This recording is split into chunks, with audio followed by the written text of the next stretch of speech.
Nestlé is one of the largest food and beverage companies in the world.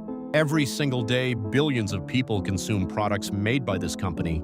From chocolate and bottled water to baby food and coffee, Nestlé brands can be found in homes across nearly every country on Earth. But behind the global success of this massive corporation lies a history filled with controversy, criticism, and accusations that many people have never heard about. Over the decades, Nestlé has been accused of unethical marketing, environmental damage, and even contributing to serious health crises in developing countries. This is the dark history of Nestlé.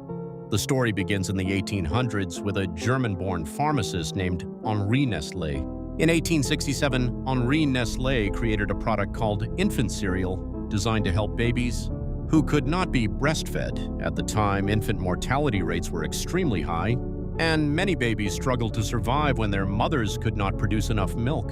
Nestlé's infant formula was seen as a major breakthrough.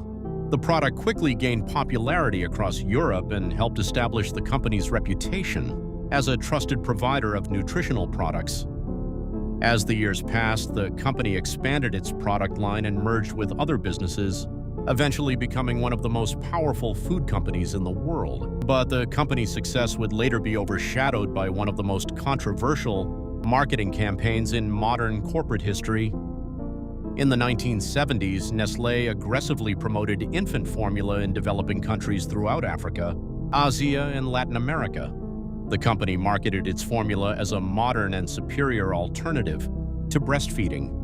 Sales representatives dressed as nurses would visit hospitals and new mothers, encouraging them to use formula instead of breast milk. At first, many families trusted the advice, but there was a major problem. In many of these countries, access to clean drinking water was limited. Infant formula requires clean water to be mixed properly, but contaminated water could introduce dangerous bacteria. Even worse, many poor families diluted the formula to make it last longer, meaning babies were not receiving enough nutrition. Critics argued that Nestlé's marketing practices contributed to widespread malnutrition and illness among infants. Public outrage quickly grew. In 1977, activists launched a global boycott of Nestlé products. The boycott spread across universities, churches, and international organizations. The controversy became so large that the World Health Organization and UNICEF eventually created new international guidelines for marketing breast milk substitutes. Although Nestlé denied wrongdoing and claimed it followed local laws, the company's reputation was permanently affected by the scandal. But the infant formula controversy was not the last time Nestlé faced criticism. Over the years, the company has also been accused of environmental damage related to bottled water production. Nestlé owns numerous bottled water brands around the world, and critics argue that the company extracts large amounts of groundwater from certain regions. In some areas where Nestlé operates water bottling facilities, local communities have complained about water shortages and environmental strain. Environmental activists have argued that water should be considered a human right rather than a corporate resource. Nestlé executives have pushed back against these criticisms, saying that their water operations are sustainable and provide jobs and economic benefits. Another major controversy involves the company's chocolate supply chain. Nestlé has faced criticism regarding child labor on cocoa farms in West Africa, where much of the world's cocoa is produced. Investigations have reported that some farms supplying cocoa to major chocolate companies have used child labor under harsh working conditions.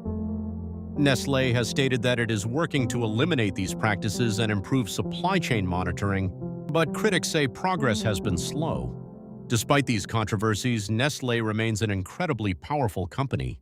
Today, Nestlé owns more than 2,000 brands and operates in over 180 countries. Its products include well-known brands like Nescafé, Kit Kat, Perrier, and many others.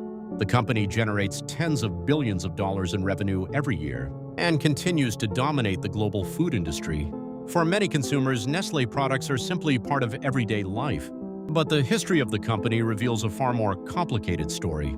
A company that began with a life-saving infant formula eventually became one of the most powerful food corporations in the world. Yet along the way, its business decisions have sparked debates about corporate responsibility, environmental protection, and global health. The story of Nestlé reminds us that even the most familiar brands can have histories that are far more controversial than they appear. And for one of the largest food companies on Earth, those debates are likely to continue for many years to come.